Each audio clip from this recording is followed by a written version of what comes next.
बड़ी रे जतनमा से सुगना के पोसलिए से हो सुगना उड़ले आकाश हो।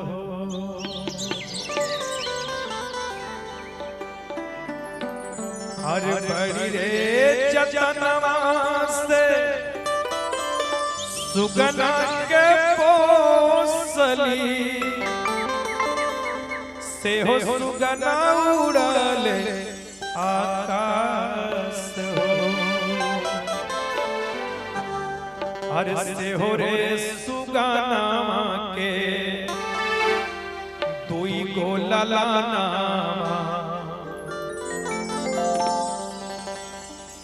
एक पुत्र और एक पुत्री को छोड़कर गए हैं। अरे से हो रे सुगना के दुई गो ललाना से हो भइले आज उदास हो। से हो रे सुगना के दुई गो ललाना से हो भइले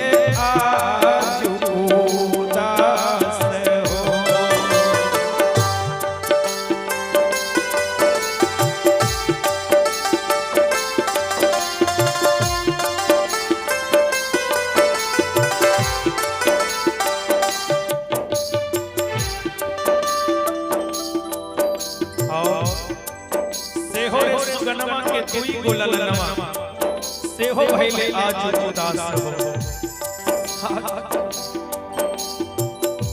सबके सब उदास हैं, आंखों से अश्रु की धारा बह रही है कि बाबूजी कहां चले गए।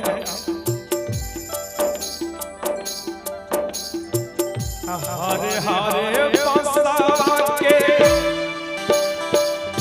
डोलिया बनावल ओही पर गायक के सोला हो।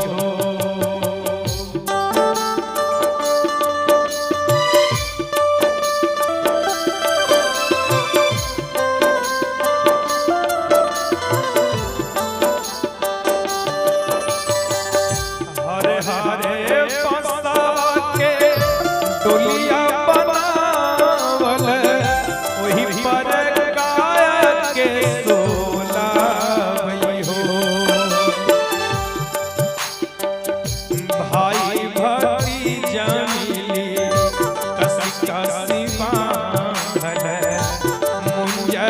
सरिया से कसी कसी बांधल जैसे नगरवा के चोर हो। भाई भतीजा मिली कसी कसी बांधल जैसे नगरवा के चोर हो।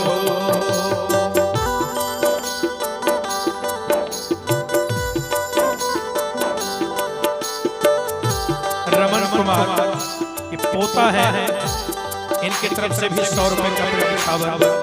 जय जय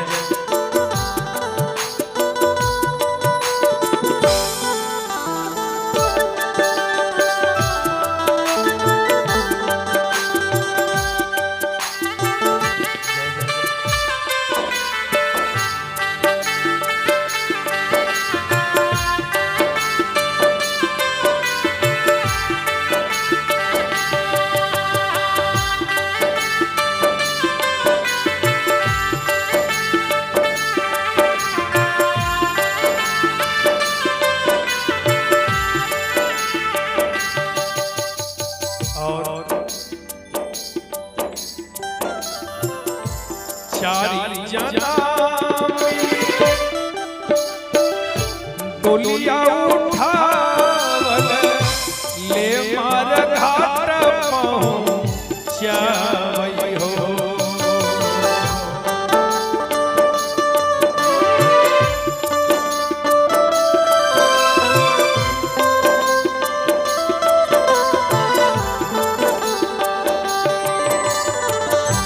चारी जना मिली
जब शमशान के घाट आते हैं वहां चिता सजाई जाती है। सुनेंगे आप, चिता सजाने का नियम देखिए। कवि ने वर्णन किया, आज से 12 दिन पूर्व 13 दिन पूर्व जब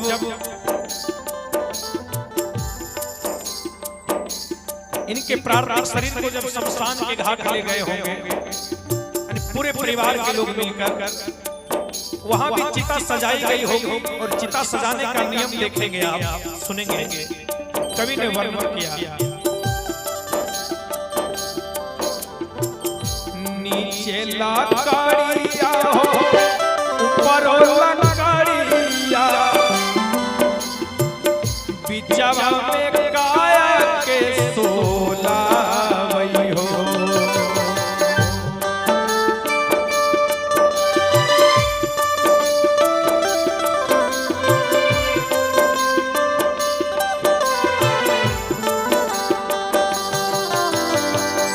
नीचे लकड़िया हो ऊपर लकड़िया, बिचवा में काया के सोला वही हो। कोखिया के जन्मल बेटा बनल मुदैया हो, कोखिया के जन्मल बेटा बनल मुदैया हो। मुख विजया दिया लगावई हो, कोखिया के जन्मल बेटा बनल मुदैया हो। भूमि भूमिया दिया लगावई हो।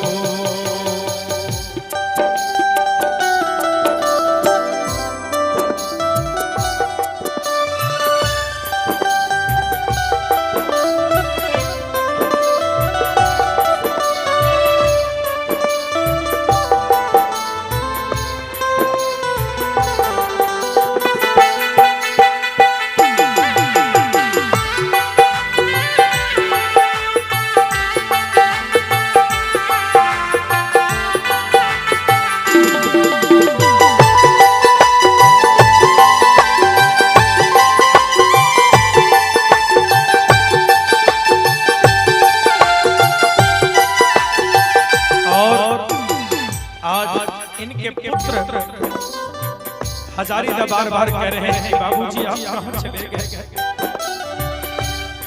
मैं लाख कोशिश करता हूं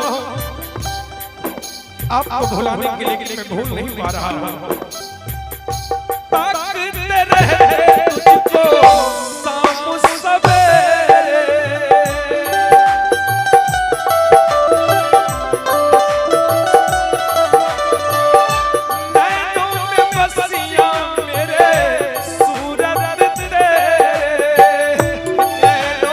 बसिया मेरे सूरत तेरे, तेरे मस्त मस्त दौरे मेरे दिल का ले गया चैन। तेरे मस्त मस्त दौरे मेरे दिल का ले गया चैन।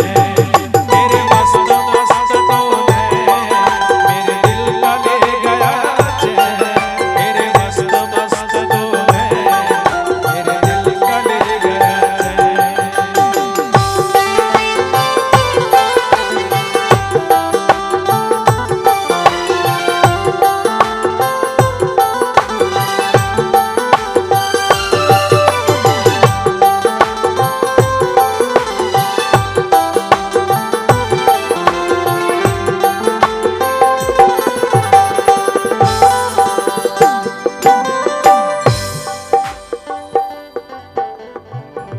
जब तक जिए मैया चरोबली, बहिनी रोएली छो मास हो।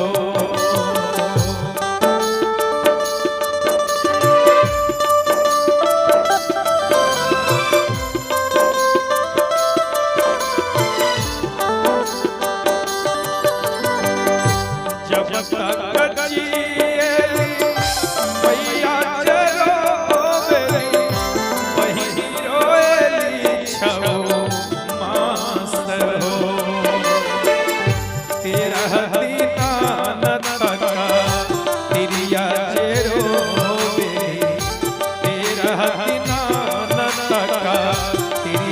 बजे रो